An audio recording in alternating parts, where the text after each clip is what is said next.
So I'm going to read to you from an excerpt from the book The Isaiah Effect, Decoding the Lost Science of Prayer and Prophecy by Greg Braden. And it has to do with the power of prayer. And it says,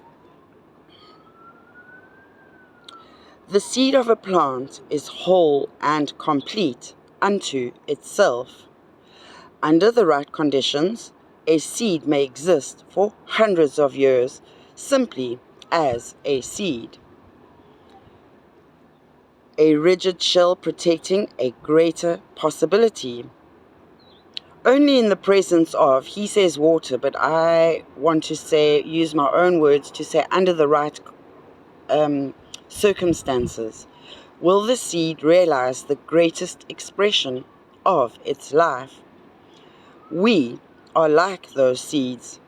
We come into this world whole and complete unto ourselves, carrying the seed of something even greater. Our time with one another in the presence of life's challenges awakens within us the possibilities of love and compassion. It is in the presence of prayer that we blossom to fulfill our potential. So that is the whole concept of, in order to become this great oak tree that I talked about. And it's about being the seed of pure potentiality. Sometimes a seed will lie dormant because the circumstances and the conditions are not conducive to allowing it to bloom and to bud and to blossom. And as I said to my daughter Gabrielle yesterday, sometimes we're motivated. There's a quote by E&OE that goes something to the effect of, sometimes the pressure to bloom, to change, becomes greater than the desire of the comfort to remain in the state that we're in the seed state.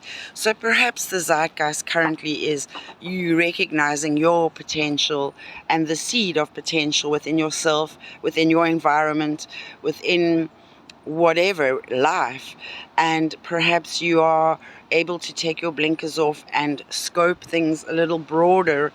And there is definitely the sense of what did you used to want to be when you were a child, when you grew up, and tapping into that, whatever that is. So for me, it was always about playing with whatever I found around me, and finding people and inviting them to play with me. So making mud cakes in the sand and creating imaginary games with people and getting lost in imaginary worlds. And that is something that I will be tapping more into and certainly bringing back into my life in a work perspective and approach, and a lot less Saturday hours. It's just not me to be all serious and corporate, and I'm about being energetic and childlike and curious and fun and playful, and sometimes too loud and sometimes too much, and perhaps sometimes bad at self-monitoring, but even that is purposeful and meaningful, and everything has a reason and a rhyme. So with this, namaste, in the Happy day.